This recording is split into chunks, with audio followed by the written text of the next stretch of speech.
Hello my friends, आपकी दोस्त पूजा एक बार फिर है आपके सामने। उम्मीद करती हूँ कि आप सब बिल्कुल ठीक ठाक होंगे। आपका स्वागत है मेरे चैनल में। आज की जो वीडियो है वो स्पेशली स्टूडेंट्स के लिए है, लेकिन अगर पेरेंट्स भी देख रहे हैं तो वो मेरी बातें अपने बच्चों तक पहुँचा सकते हैं। जो पढ़ने वाले बच्चे हैं उन तक पहुँचा सकते हैं। मैं सबसे पहले तो एक ये कहना चाहती हूँ कि बच्चे जब भी पढ़ें, चाहे पेरेंट्स आप भी बच्चों को बोलिए या बच्चे सुन रहे हैं तो वो भी ध्यान रखिए कि जब भी स्टडी करें, इवनिंग में होमवर्क करें या स्टडी करें, एग्ज़ाम के लिए तैयारी करें, सबसे पहले टेबल चेयर पर बैठ कर करें। हमेशा स्टडी टेबल चेयर पर होनी चाहिए। बिस्तरे पर बैठकर, बेड पर बैठकर, लेटकर बिल्कुल स्टडी ना करें। उससे कुछ भी नहीं अच्छे से याद होता है, नींद ही आती है। कभी भी लेट करना पड़े, टेबल चेयर पर बैठ कर पढ़े। दूसरा, कभी भी स्टडी करते हुए टीवी ना चलाएं। मैंने बहुत सारे बच्चों को ऐसे देखा है कि स्लो वॉइस में टीवी चल रहा होता है और वो साथ साथ पढ़ रहे होते हैं। ऐसा कभी नहीं करें। टीवी नहीं चलाएं, म्यूज़िक नहीं सुने, रेडियो नहीं सुने। आप उस टाइम स्टडी कर रहे हैं तो आपका फुल कंसंट्रेशन स्टडी पे ही होना चाहिए। बिल्कुल पढ़ाई में ध्यान दीजिए। तीसरा, मोबाइल फ़ोन को अपने से दूर रखिए, बिल्कुल स्विच ऑफ ही रखिए। और अगर आप छोटे बच्चे हैं, मम्मी पापा का मोबाइल है तो उन्हें वापस कर दीजिए। अगर बड़े हैं, आपका मोबाइल है तो उसको स्विच ऑफ कर दीजिए, साइलेंट कर दीजिए। पढ़ाई में मोबाइल का कोई काम नहीं है, स्टडी करते हुए मोबाइल का कोई काम नहीं है। तीसरा, रिटन प्रैक्टिस करो। कुछ भी लर्न करने के लिए मिला है उसको लिख कर देखो। अगर मैम ने होमवर्क में लिखा है learn this question answer for oral test, आप ओरल टेस्ट का मीनिंग है सुनाने का टेस्ट। आप मम्मी पापा को एक बार सुना दो, लेकिन उस दिन भी लिख कर देखो। अगले दिन मैम रिटन टेस्ट देगी तो लिख कर देखो ही देखो, तो आपको डबल प्रैक्टिस हो जाएगी। लिख कर जरूर देखिए, उससे आपकी स्पेलिंग मिस्टेक्स कभी नहीं होंगी। आपकी अगर कोई स्पेलिंग मिस्टेक होती है, मम्मा उसको चेक करेगी तो आपको मालूम चल जाएगा कि ये मिस्टेक है, मुझे इसको दोबारा लर्न करना है।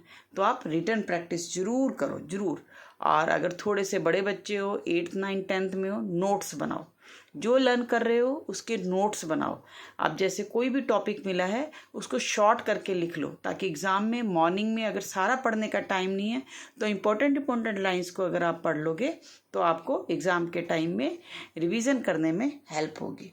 और कोई भी चीज़ है, चाहे मैं फर्स्ट क्लास के बच्चे हैं, चाहे वो 5th क्लास के बच्चे हैं, चाहे वो 10th क्लास के बच्चे हैं, कोई भी टॉपिक आपको लर्न करने के मिला है, कोई लेसन लर्न करने को मिला है, कोई वर्ड मीनिंग लर्न करने को मिला है, उसको कम से कम 3 टाइम्स लर्न करना है। आपको एक बार में अच्छे से लर्न हो गया तो मोस्टली बच्चे बोलेंगे मम्मा लर्न हो गया सुन लो। नो, मैम ने बोला है 3 टाइम्स लर्न करना है। एक बार वर्ड मीनिंग अच्छे से लर्न किए, फिर सेकेंड टाइम फिर स्टार्ट से करेंगे, फिर अच्छे से लर्न करेंगे, फिर स्टार्टिंग से करेंगे, फिर अच्छे से लर्न करेंगे। कोई भी चीज़ हमें 3 टाइम्स लर्न करनी है। और जो आप खाना खाते हैं ना, उसका आपकी स्टडी पर बहुत असर पड़ता है। और ये मैं सच में बोल रही हूँ। आपकी डाइट गुड होनी चाहिए, बैलेंस डाइट होनी चाहिए। ना कभी बहुत ज़्यादा खाना है, ना कम खाना है। अगर आप कम खाओगे तो आपको पढ़ते हुए हमेशा भूख लगेगी, सिर दर्द होगा, थकावट महसूस होगी, लर्न नहीं होगा। कम नहीं खाना है।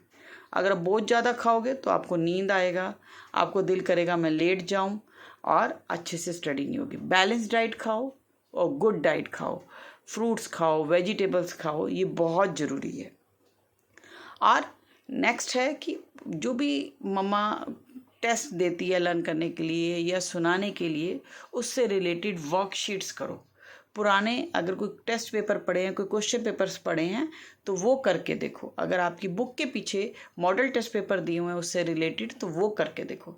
जितने आप क्वेश्चन पेपर्स की प्रैक्टिस करोगे वो आपको बहुत ज़्यादा बेनिफिट्स देंगे।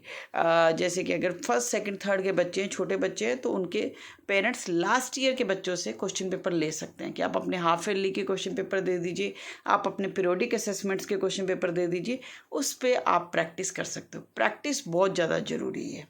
उसके बाद आप अपने फ्रेंड्स के साथ ग्रुप डिस्कशन कीजिए। ये this is for senior classes 6th 7th 8th 9th। आप कोई भी टॉपिक लर्न करते हो तो आप अपने फ्रेंड्स से उस टॉपिक पे बात करो कि हाँ, अब आप living non living thing learn करके गए हो तो उससे अपने फ्रेंड्स पे अच्छे से बात करो कि आपने लिविंग थिंग में क्या पढ़ा, किसकी ग्रोथ होती है, कौन ब्रीदिंग कर सकते हैं, किन की मूवमेंट होती है। ये सब चीज़ें पे आप अपने फ्रेंड्स से टॉपिक पे बात करोगे तो कभी नहीं भूलेगा। नेक्स्ट है प्रैक्टिकली लर्न करने की कोशिश करो। अगर कोई मैप मिला है, मैप करके देखो। अपने घर में छोटा सा मॉडल रखो, ग्लोब रखो, उसके ऊपर देखो। एसएसटी के क्वेश्चंस कभी नहीं भूलेंगे। जीके के क्वेश्चंस हैं, उनकी वर्कशीट्स करो। जीके के लिए बुक्स पढ़ते रहो, न्यूज़पेपर पढ़ो, ये बहुत ज़रूरी है।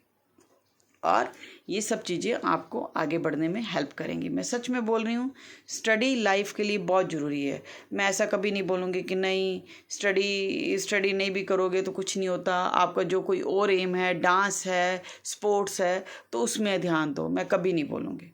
करो, डांस बहुत ज़रूरी है, उसको एम बनाओगे बहुत अच्छा है, स्पोर्ट्स को एम बनाओगे बहुत अच्छा है, लेकिन सबसे पहले स्टडी ज़रूरी है। 12th तक आपके अच्छे मार्क्स आने ही चाहिए। उसके बाद आपको जिस भी फील्ड में जाना है, आप खुशी से जाइए। आप अपनी फील्ड को साथ में रखिए। स्पोर्ट्स चाहिए, गेम्स चाहिए, डांस चाहिए, पेंटिंग चाहिए, उसको साइड रखिए, उस पर काम करते रहिए, लेकिन अपनी स्टडी को इग्नोर मत कीजिए टिल 12th के बाद आपको जिस प्रोफेशन में जाना है उस पर अपना ध्यान दीजिए। कोई भी प्रोफेशन चुनिए, कोई भी, उसमें मास्टरी होनी बहुत ज़रूरी है। ऐसा नहीं है कि आपने गेम चुन लिया और गेम अच्छे से नहीं आता है, डांस चुन लिया, डांस अच्छे से नहीं आता है।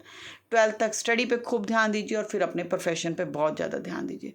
बच्चों, मैं हमेशा बोलती हूँ, पढ़ाई बहुत बहुत ज़रूरी है। लाइफ में आगे बढ़ने के लिए स्टडी बहुत ज़रूरी है। आपके पेरेंट्स आपको बड़े दिल से पढ़ा रहे हैं, आप भी दिल से पढ़िए। अब मम्मी पापा का कहना मानिए, वो जब पढ़ने के लिए बोलते हैं पढ़िए।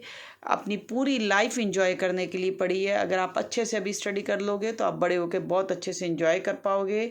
आपके पास आपकी हर फैसिलिटी होगी, आप एंजॉय कर पाओगे। लेकिन अभी आपको सेक्रीफाइस करना ही पड़ेगा, आपको स्टडी करनी ही पड़ेगी, और स्टडी भी अच्छे से।